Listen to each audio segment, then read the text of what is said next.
네, 안녕하세요. 오늘은 한국어 문장 중에서 3 마지막 강의가 되겠습니다. 자, 여러분 함께 보실게요. 오늘 한국어 문장 3에서는 학습자들의 실제 번역 문장을 통해서 우리가 한국어 문장의 특징을 좀 살펴보도록 하겠습니다. 그리고 특히 이 번역을 하는 과정에서 나타나는 오류들이 이 긴 관형사절에서 많이 나타나고요. 그리고 문장의 접속과 분리 이 부분에서 고급 학습자이고 한국어를 아주 잘하는 선생님들이지만 번역하는 과정에서 어려움을 겪는 그런 부분들이라서 이 세 부분을 좀 집중적으로 살펴보도록 하겠습니다. 자, 먼저 학습자들의 실제 번역 문장인데요. 여기 중요한 것은 실제 번역 문장입니다. 사례 1, 글쓰니. 그러니까 원저자가 있겠죠. 우리가 번역 상황이니까요. 그 원저자가 쓰고자 했던 그 표현들이 있는데 그 표현들이 누락이 된 예입니다. 지금 예문을 보시면 여기 원문이 있고 원래 원저자가 쓴 부분입니다. 그리고 이 부분은 지금 번역을 한 문장입니다. 자, 원문과 우리 지금 1번, 2번, 3번 학생들이 번역한 이 문장을 비교를 한번 해보시면 어떤 부분에서 차이가 있을까요? 보통 제가 이런 문장을 보여드리면 1번, 2번, 3번 모두 다 마지막에 빠진 부분이 없는데요? 라고 이야기를 합니다. 제가 그 원저자의 태도를 나타내는 표현, 즉 종결어미 부분이 누락이 되었어요 라고 이야기를 하면 번역하는 학생들도 다 동사 용언으로 마무리가 되었고 중간에 빠진 부분이 없는 것 같아요. 그게 지금 문제인 거죠. 그것 때문에 여러분들이 이런 종결어미를 누락을 시키는 건데요. 비교를 한번 해보겠습니다. 원문을 보시면 문장이 되게 길어요. 우리가 한국어 학습에서 이런 문장을 보기는 굉장히 힘들죠? 이런 문장은 여러분들이 연습도 안 해봤을 거고 실제로 번역하는 상황이 되면 한국어 학습에서 배웠던 그런 문장이 아니라 정말 복잡한 그런 문장들이 나오는데 지금 여기 있는 것처럼 이와 같은 연구를 통해 알 수 있는 것은 기능어는 그 자체로는 특별한 의미가 없지만 말하는 사람이 어떤 심리 상태에 놓여 있는지를 보여준다가 아니라 보여준다는 것이다. 여기까지 보여준다까지 만약에 문장을 쓴다면 이 문장 자체로는 비문이 아니에요. 비문이 아니고 정문이기 때문에 빠져있는 문장 성분은 없습니다. 없는데 우리가 번역이니까 원래의 저자가 있는 거죠. 원문의 저자. 원문의 저자는 보여준다라는 것만으로도 괜찮은데 는 것이다 형태를 플러스 시켜서 덧붙여서 문장을 썼습니다. 그때 이 는 것이다의 기능은 원래 글을 쓴 저자의 어떤 태도를 나타내고 있습니다.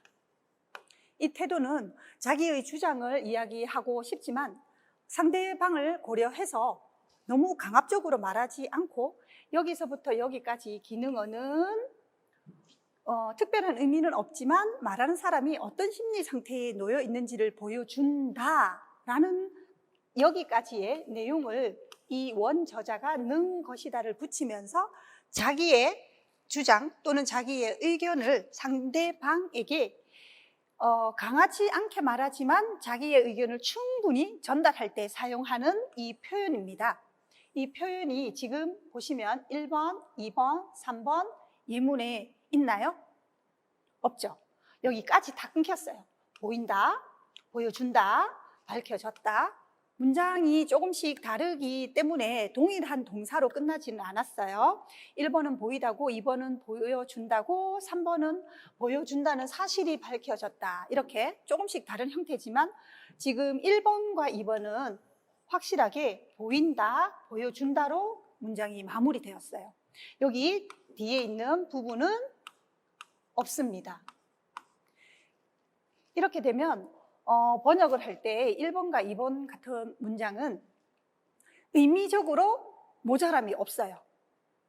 한국어 문장으로 뭐 주어도 있고 목적어도 있고 서술어도 있고 그렇기 때문에 비문이 되지 않기 때문에 학습자들도 번역을 하는 과정에서 이것이 조금 더 플러스 되어서 어떤 문장이 있어야 되겠다라고 생각을 하지 못하는 거죠.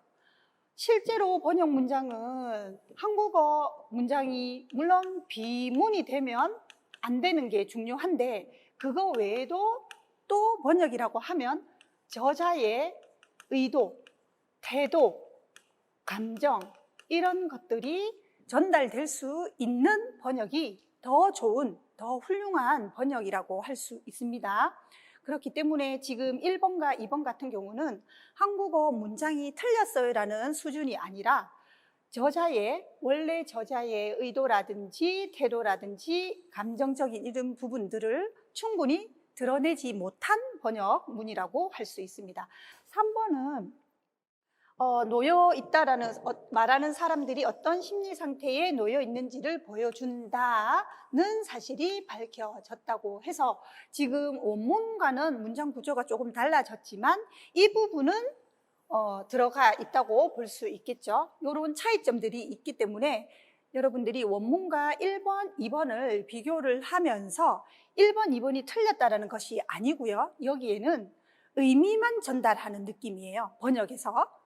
저자가 말하고 싶었던 그 내용만 전달하게 되는 것이고 이 저자의 태도라든지 감정 이런 부분이 드러나지 않았기 때문에 좋은 번역이라고는 말할 수 없다라는 것을 설명하고 싶어요. 사례 1을 한번 보시면요. 이것도 마찬가지로 실제로 번역 문장입니다.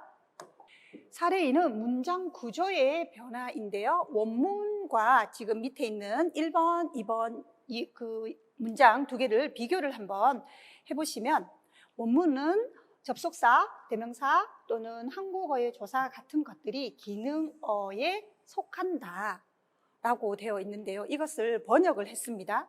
다른 모국어로 번역을 했다가 다시 한국어로 번역을 한 형태인데요. 접속사, 대명사 또는 한국어의 조사 같은 것은 기능어에 속한다. 이 문장을 여기 2번을 한번 보실까요? 기능어의 유형은 기능어가 앞으로 왔습니다. 원래 원문에 뒤에 있던 건데 기능어가 앞으로 오고 접속사, 대명사 또는 한국어의 조사, 접속사, 대명사 또는 한국어의 조사 등이 있다. 이렇게 이 부분이 서로 순서가 바뀌었습니다. 이렇게 문장 구조가 뒤에 있는 것이 앞으로 오기도 하고 또 앞에 있는 것이 뒤로 가기도 하고 이렇게 번역을 하는 상황에서 당연히 원문과 똑같은 문장으로 나올 수는 없겠죠. 한국어를 모국어로 번역하거나 모국어를 한국어로 번역. 이 모국어가 꼭 여러분 모국어가 아닌 외국어라고 다른 외국어일 수도 있겠죠. 이런 경우에 한국어와 다른 외국어 또는 외국어와 다른 한국어가 100% 문법이라든지 문장 구조가 똑같을 수 없기 때문에 당연히 이런 다른 유형들은 나타날 수 있는데 이런 유형, 다른 유형으로 여러분이 번역을 할 수 있어야 된다는 거죠. 무조건 한국어 또는 그 번역을 해야 되는 외국어의 원문 구조를 변화시키지 않고 이 원문, 문장 구조를 그대로 유지해야 된다고 하면 번역을 했을 때 그 목표어에 맞지 않는 문장 구조인 경우에 비문이 되거나 어색한 문장이 될 수 있기 때문에 이런 변화도 과감하게 번역을 하는 과정에서 시도할 수 있어야 됩니다. 단 그 문장의 구조의 변화가 비문으로 생산이 되면 안 된다는 거죠. 비문이 아닌 정문이면서 문장 구조도 바꿀 수 있어야지 번역을 잘 할 수 있다는 말씀을 드립니다. 자, 실제로 번역을 우리 학생들도 그렇게 번역을 한 사례들을 지금 여기에 보여드리고 있는데요. 원문에서 이러한 공유경제의 예로 공유경제의 예가 무엇이 있냐면 한 집에서 여러 명이 함께 사는 쉐어하우스를 들 수 있다. 공유경제의 예이다. 이것은 플러스 다른 문장이죠. 두 문장인데, 자, 한 집에서 여러 명이 함께 사는 쉐어하우스를 둘 수 있다. 이 문장을 하나로 만든 이 형태에서 이것을 번역할 때 1번, 2번, 3번을 보시면 조금씩 문장이 다를 겁니다. 1번은 한 집에서 여러 명이 함께 주거하는 쉐어하우스가 공유 경제의 한 예다. 이렇게 했는데요. 여기도 마찬가지로 여기 앞부분이 있고 뒷부분이 있으면 이렇게 2번이 앞으로 오고 이 학생의 문장에서는 2번이 1번이죠. 이렇게 바뀌었는데 물론 여기 2번에서도 공유경제 한 예이다, 전형적인 예이다 해서 이 두 개의 표현이 또 조금 다르기도 하죠. 다른 학생이 번역한 거니까요. 똑같이 안 나타나는 거죠. 자, 3번은 한번 보실까요? 3번 어떠세요? 여기도 여러 명이 한 집에서 공동 생활하는 쉐어하우스는 여기 는이 있습니다. 그리고 공유 경제의 예로 들 수 있다라고 해서 지금 원문과 비교하면 이건 역시 구조가 바뀌어서 이렇게 된 구조죠. 그런데 지금 3번 같은 경우 1번, 2번은 쉐어하우스가 라고 했고 쉐어하우스는 이라고 했습니다. 우리가 앞에서 이가 은는도 했는데요. 여기서는 지금 문장 구조가 바뀌면 우리가 뭐라고 했죠? 앞에서 문장 구조가 바뀌면 조사도 바뀌어야지 자연스러운 문장이 되는 거죠. 그래서 여기 지금 쉐어하우스는 이런 형태들, 여기는 당연히 예를 들다 때문에 목적격 조사를 썼지만 여기에서는 는으로 바뀌어서 여기까지가 무엇이냐면 주어, 그러니까 쉽게 말하면 주제. 그래서 여기 포커스가 가는 것이죠. 이런 형태들 3번 형태로 바꿀 수 있으면 이것은 원문과 동일하지는 않지만 번역을 잘한 그런 문장이라고 할 수 있습니다. 자, 그러면 제가 앞에서도 말씀드린 게 뭐냐 하면 문장 구조도 바뀌고 문장 구조도 바뀔 수 있는 거죠. 이렇게 순서도 바뀔 수 있는 건데 그렇지만 말씀드렸어요. 단 어떤 문제가 있냐면 문장 구조가 바뀌었을 때 의미는 달라지지 않아야 되죠.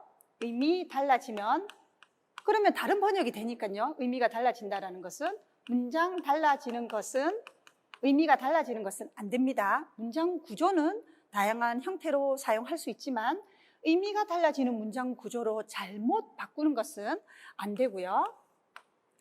원문의 충실, 어쨌든 원문의 저자의 의도라든지 내용, 전달하고자 하는 내용 이런 것들이 충분히 번역이 돼야지 되는 거죠. 자, 사례 3에서는 원문을 한번 보실까요? 우리가 아는 태양은 황색으로 G형에 속한다. 아마도 뭐 A, B, C, D 이런 여러 종류가 있는 것 같아요. 이렇게 이 문장으로 유추를 해보면 그러면 지금 번역을 한 문장을 볼까요? 1번은 우리가 아는 태양도 G형 황색이다. 여기 속한다라고 할 때는 여러 가지가 있는데 우리가 아는 태양은 G형에 속한다. 색깔은 황색. 자, 1번은 지금 태양도 G형 황색이다. 이렇게 번역을 했고 2번은 어떤가요? 우리가 아는 태양은 황색이라서 지금 어서, 아서, 이유, 연결 어미를 썼어요. 이렇게 되면 태양이 G형에 속하는 것이 황색이기 때문이라는 의미가 너무 두드러지게 되는 거죠. 여기 있는 원문에서는 그런 느낌이 두드러지지 않습니다. 그러면 여기는 사실은 원문과 달리 해석이 될 가능성이 있습니다. 이런 것들은 주의해야지 되는 거죠. 번역이 잘못되어서 원문의 의미가 달라지면 안 되는 거죠. 자, 3번은요. 우리가 알고 있는 태양은 여기 누락되었습니다. 빠졌습니다. 색깔은 이야기하지 않고 G형에 속한다. 그러면 이 원문과 비교를 하면 이 3번의 예문은 정보 누락입니다. 전달해야지 되는 원문에 있는 정보를 전달해야 되는데 정보가 누락이 된 것이죠. 이 또한 좋은 번역이라고 할 수 없겠죠. 정보는 여기 있는 것처럼 내용, 의도 이런 것들은 모두 전달이 돼야지 되는 거죠. 번역이 돼야 되는 거죠. 자, 4번은 우리가 아는 태양은 황색으로 지형에 해당된다. 여기 똑같이 황색으로 그리고 지형에 속한다, 지형에 해당한다. 이것은 서로 바꾸어 쓸 수 있는 문형이죠. 속한다, 해당한다는 바꾸어 쓸 수 있는 문형입니다. 그래서 문장이 원문과 똑같이 나와야 되는 것은 아닌데 지금 4번처럼 이렇게 유사, 유의어 이런 단어들로 대체할 수도 있고 또 문장 구조가 바뀔 수도 있지만 조심해야 되는 것은 이런 것들입니다. 다르게 해석할 수 있는 그런 문장으로 교체를 하면 위험합니다. 번역을 잘했다고 할 수 없는 부분이 되겠습니다. 그래서 항상 우리가 기억해야 될 것은 원문 저자의 이 의도, 내용 이런 것들이 잘 전달될 수 있도록 번역을 해야 한다는 것입니다. 자, 그 다음은 제가 여기서도 계속 제가 이제 실제 번역 문장을 통해서 한국어 문장 특징을 살펴본다고 했는데요. 지금 이런 예문을 보면 한국어, 그러니까 그냥 언어 학습을 할 때랑 실제로 여러분들이 번역을 할 때 만나게 되는 문장이 이렇게 차이가 난다라는 것을 보여드리고 싶었어요. 이 원문에 있는 면서를 한번 볼까요? 한국어 학습자들이 한국어를 언어로 배울 때는 이 면서가 어떤 의미 기능인 것을 배우냐면 시간적으로 동시라는 의미의 연결 어미로 배웁니다. 그래서 한국어 모든 책에 나와 있습니다. 모든 교재에 걸어가면서 음악을 들어요.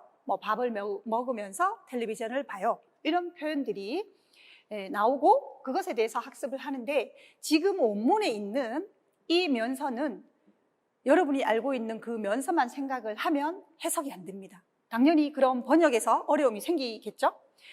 지금 원문에 있는 면서는요, 2013년 2월 채식의 배신이라는 책이 출간되다라는 문장과 책이 출간되다, 책이 나오는 거죠.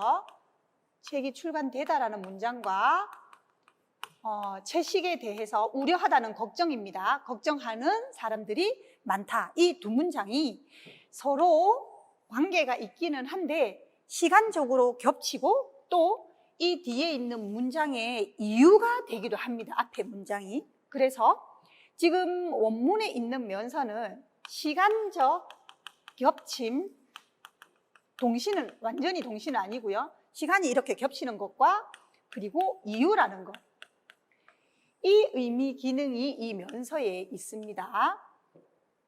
그래서 이 문장을 다른 언어로 번역을 했다가 다시 한국어로 번역을 해보면 당연히 면서와 똑같이 나타나지는 않고 지금 1번, 2번, 3번을 보시면 2013년 2월 채식의 배신이라는 책을 출판하고 나서 채식에 대해 걱정하는 사람들이 많아졌다. 이렇게 지금 나서 보조 용언을 사용해서 이렇게 문장을 만들었는데요. 고 나서라고 하면 면서랑 동일한 의미 기능이 될까요? 어떠세요? 아니면 2번은요? 여기는 고 나서 대신 된 후에, 출판이 된 후에, 그리고 뒤에는 같습니다. 그러면 이거 두 개의 차이거든요. 이 고 나서도 시간이 관계가 되고 어떤 행동을 하고 하나 끝났어요. 그 다음 의미가 됩니다. 여기는 출판이 되다 후, 시간적으로 그 뒤에 이렇게 되는 건데요. 지금 원문에 있는 이 면세의 의미가 살아났을까요? 지금 1번과 2번은 이 면서에 원래 원문에 있는 면세의 의미를 100% 살렸다고 보기는 어렵습니다. 왜냐하면 여기 이런 게 없죠. 이유, 이런 느낌이 안 살아나고 시간적인 것만. 그러면서 이 고 나서와 된 후는 시간적인 의미 중에서도 하나의 문장의 행동이 끝나고 그 다음 거, 하나의 행동이 끝나고 그 뒤에, 그 후에 이런 느낌이라서 원문과 동일한 기능을 한다고 볼 수는 없어요. 형태는 앞에서도 말씀을 드렸지만 다른 문장 구조로 변환을 해서라도 다양한 문장을 쓸 수 있어야 되고 당연히 그렇게 나옵니다. 형태는 동일하지 않아도 괜찮은데 의미를 제대로 있는 의미를 정보를 전부 전달을 하려고 하면 정보와 의미를 전달하려고 하면 형식은 달라질 수 있습니다. 문장의 구조라든지 형식은 달라질 수 있는데 전달하고자 하는 의미나 정보 이런 것들은 달라지면 안 되지요. 1번과 2번은 앞에 있는 이 원문, 위에 있는 원문의 의미 기능을 모두 전달했다고 보기 힘듭니다. 3번은 어떤가요? 한국어 문장이 이렇게 연결 어미를 사용해서 한 문장인데 지금 3번은 두 문장입니다. 이렇게 원점이 있거든요. 두 문장이에요. 이거는 사실 언어권에 따라서 충분히 이렇게 나올 수 있는 거죠. 한국어 문장이 연결 어미가 굉장히 많다 보니까 긴 문장들이 있는데 여러분 모국어로 번역을 하면 이 문장 그대로 번역을 하면 이해할 수 없는 문장이 될 수도 있습니다. 그래서 이렇게 끊어서 문장을 두 문장으로 만들고 각각의 문장이 비문이 되지 않게 문장을 다시 체크를 하셔야지 되는 거죠.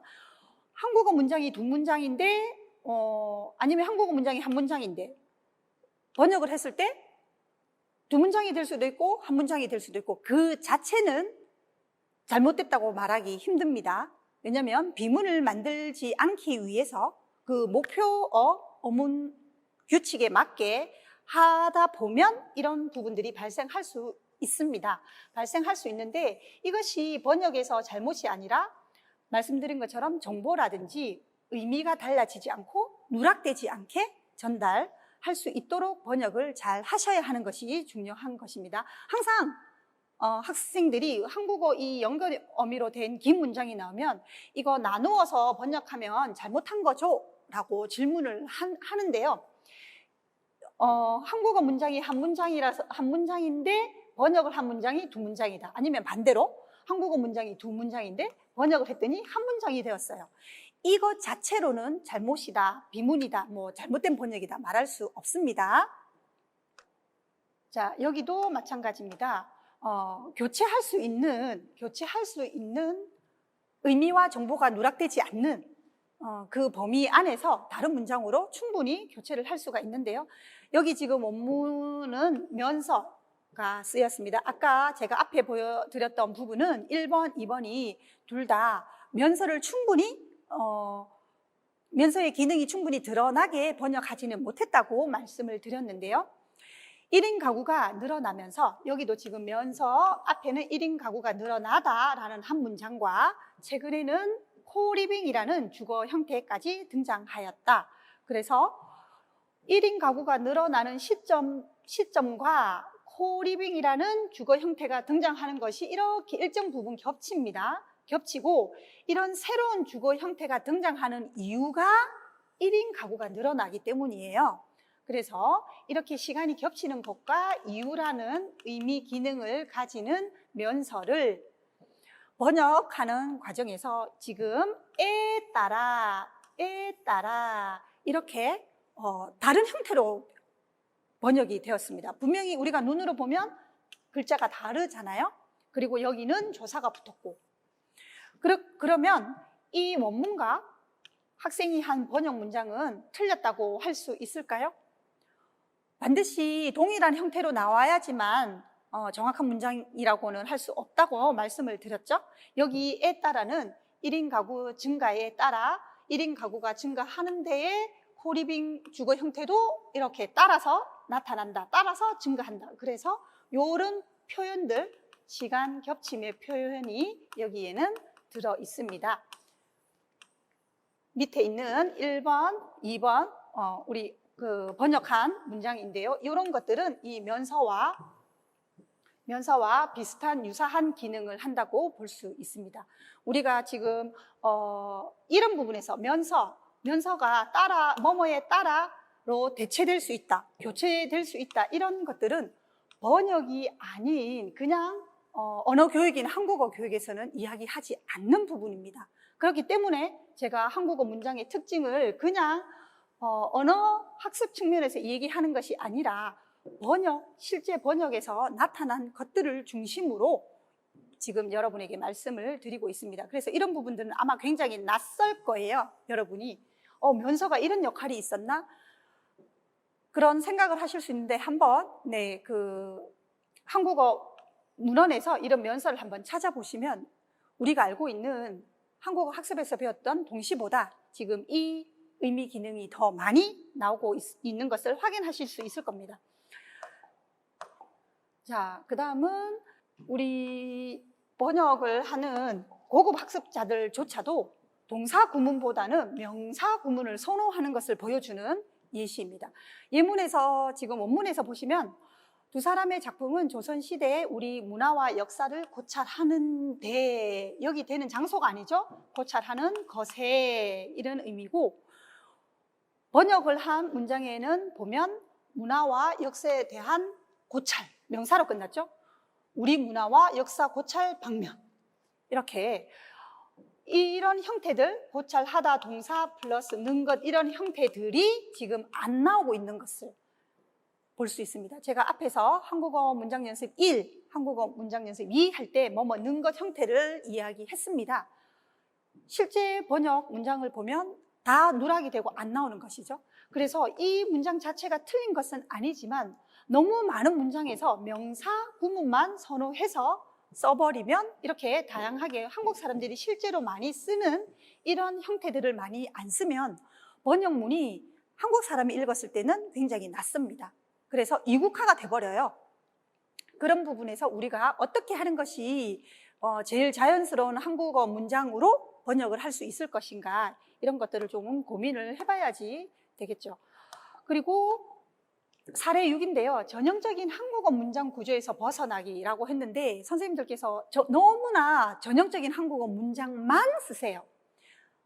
자유작문에서도 마찬가지고 번역을 할 때도 항상 주어, 목적어, 서술어, 한국어는 SOV 언어라고 배웠고 이런 문장이 정문이라고 생각을 하니까 다양한 형태로 자꾸 바꾸어 써서 번역 문장이 지루하지 않아야 되는데 너무 똑같은 문장만 쓰는 건데, 자, 여기 한번 보실까요?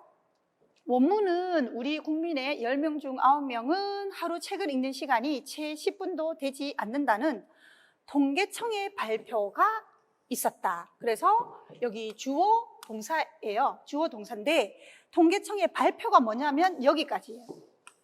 여기까지. 너무 길죠? 우리 국민은 뭐 해서 되지 않는다는 발표예요. 그래서 이런 문장은 사실 중국 학생들은 머리가 너무 무거워요.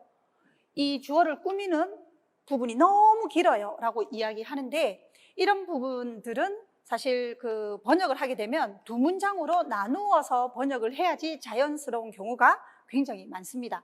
어쨌든 한국 사람들은 이런 문장들을 쓰고 있습니다. 실제로 쓰고 있는데 여러분이 번역을 하면 제가 얘기한 것처럼 주어, 동사 이렇게, 그러면서 통계청은 발표했다.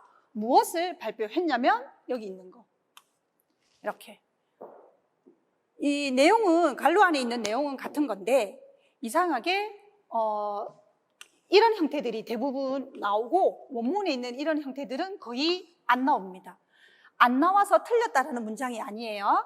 이렇게 번역을 했다고 해서 이 문장이 틀렸습니다가 아니라 이 문장도 쓸 수 있고 이 문장도 쓸 수 있어야 한다는 겁니다. 이해하셨죠?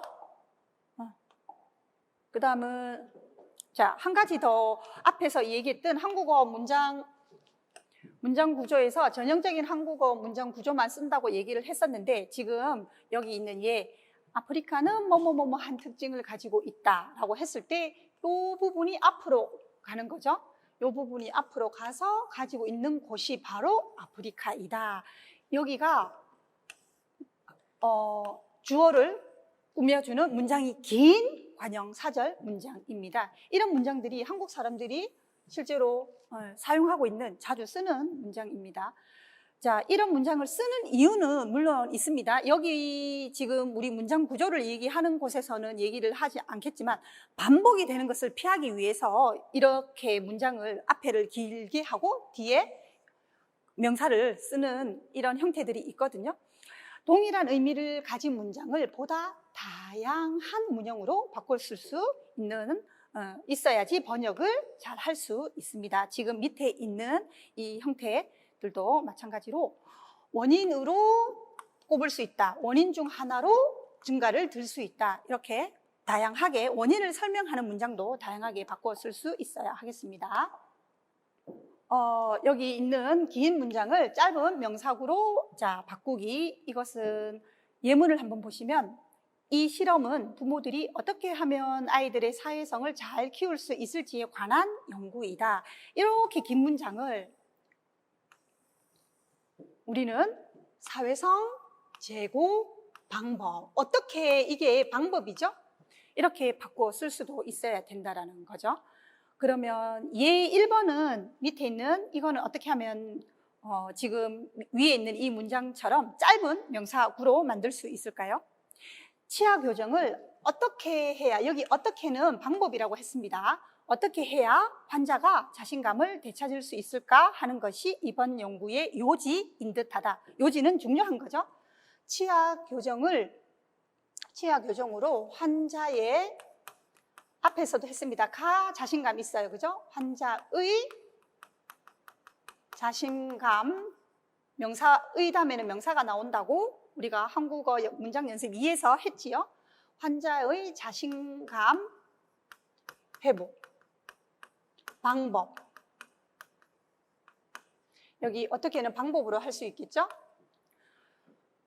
환자의 자신감 회복 방법이 이번 연구의 요지인 듯 하다. 이렇게 문장을 만들 수 있겠습니다.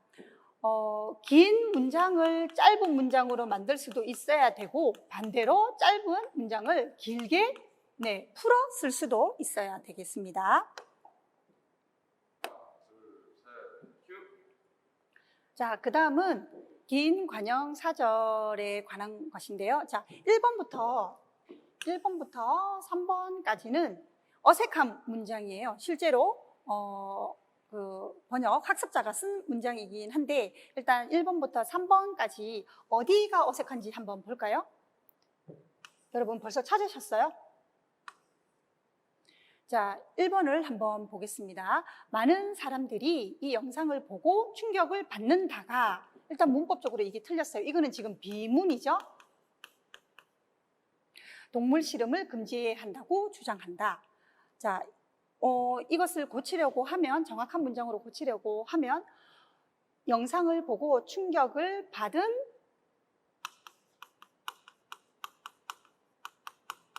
많은 사람들이 이 영상을 보고 충격을 받은 많은 사람들이 동물 실험을 금지해야 한다고 주장한다. 이렇게 긴 관형사절, 많은 사람들을 설명하는 여기서부터 여기까지가 많은 사람들을 꾸며주는 이렇게 문장을 쓰고 싶은데 잘 안 돼서 오류가 난 문장인 것이죠. 자, 2번은 어떤가요? 동생은 게임에 빠졌다가 자기의 시험 성적에 충격을 받아서 열심히 공부하기 시작했다. 이건 어때요? 비문은 아니에요. 괜찮죠? 괜찮은데 제가 조금 전에 설명한 것처럼 긴 관형사절로 한번 만들어 볼까요? 여기서도 마찬가지로 시험 성적에 충격을 받은 주어가 어디 있죠? 동생은 이렇게 되는 거죠. 게임에 빠졌다가 자기의 시험 성적에 충격을 받은 동생은 뒤에는 똑같습니다. 열심히 공부하기 시작했다. 이 형태도 괜찮고 이 형태도 괜찮습니다. 그런데 여러분들은 한국어가 모국어가 아닌 여러분들은 이 위의 형태를 잘 쓴다는 것이죠. 그래서 밑에 형태를 쓸 수 있도록 연습을 하시면 좋을 것 같습니다. 자, 3번은 어떤가요? 아시아에서 가장 대표적이고 아름다운 여행지로 꼽을 수 있는 제주도는, 이거는 지금 1번, 2번과 반대 상황이죠. 반대 상황입니다. 제주도는 주어예요. 매년 찾아오는 여행객의 발길이 끊이지 않는다. 자, 이 제주도가 어떤 곳인지 설명을, 아시아에서 가장 대표적이고 아름다운 여행지로 꼽을 수 있는 곳, 어디예요? 제주도. 제주도에 대한 설명이 이만큼 길어요. 이런 형태들. 만약에 이거를 번역을 한다면 여러분 언어에서는 아마 바꿔야 될 겁니다. 제주도는 아시아에서 가장 대표적이고 아름다운 관광 여행지로 꼽을 수 있다. 그 제주도는 매년 찾아오는 사람, 여행객들의 발길이 끊이지 않는다. 이렇게 두 문장으로 쓰는 것이 자연스러운 언어권도 있을 겁니다. 자, 4번도 마찬가지입니다. 이 3번, 4번은 위에 있는 1번, 2번과 달리 이미 긴 관형 사절이 있는 것이죠.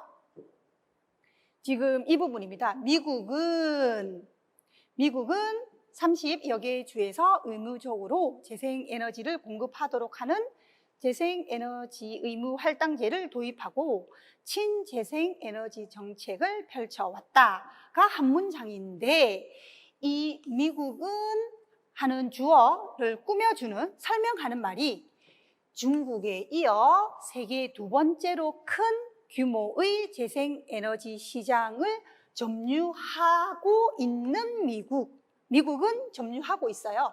중국에 이어서 세계 두 번째로 큰 규모의 재생에너지 시장을 보유하고 있다. 한 문장 끊기고 그 미국은 이렇게 되는 것을 한 문장으로 만든 거예요.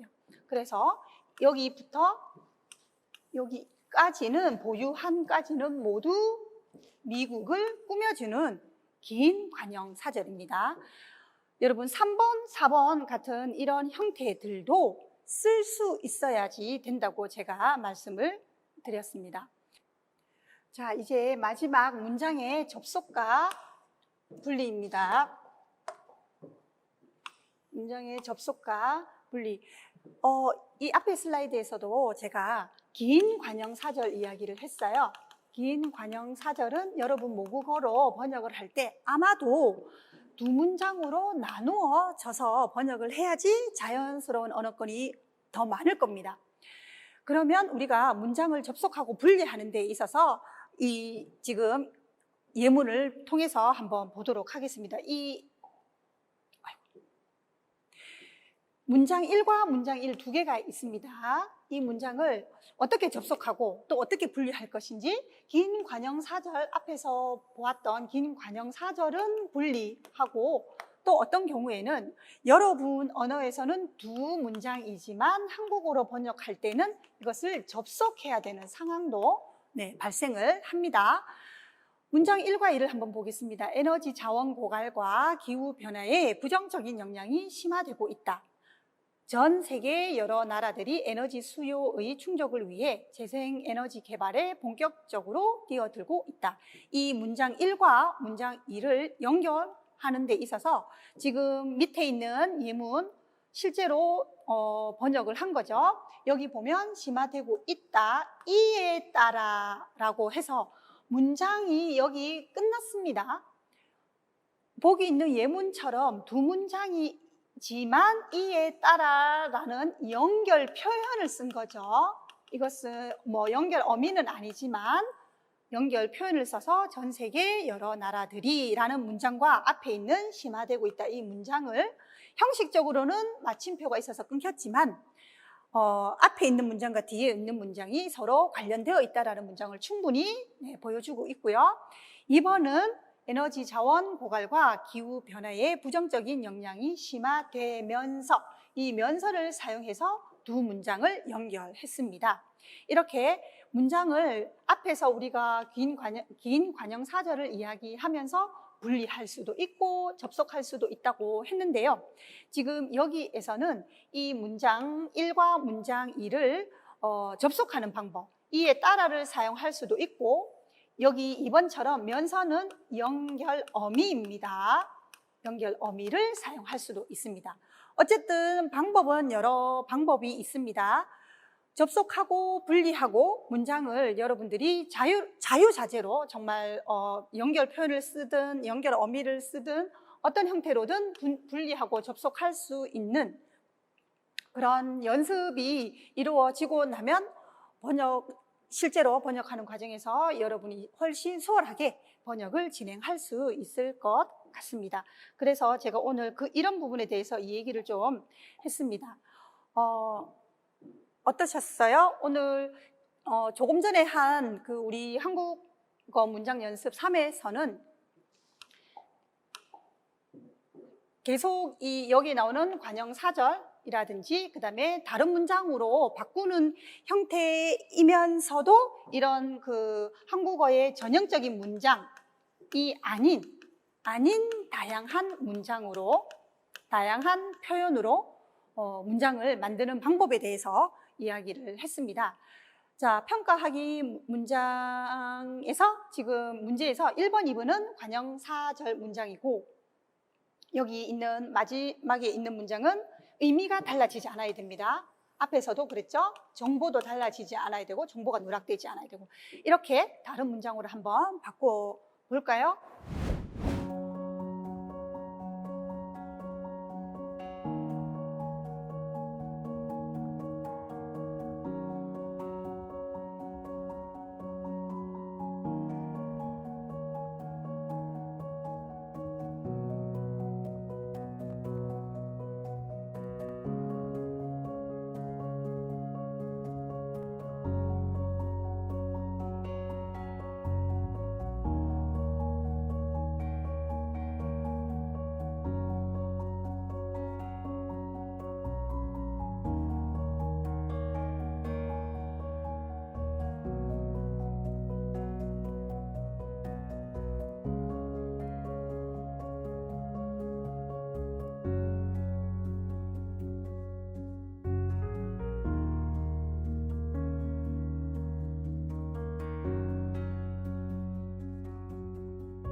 통번역을 위한 한국어 문장 연습 1, 2, 3 모두 학습을 했습니다.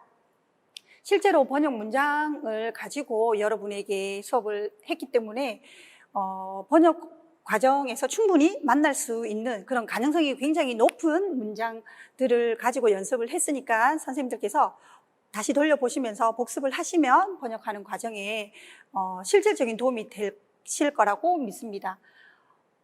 한국어 문장 연습은 그럼 여기까지 강의를 하도록 하겠습니다. 감사합니다.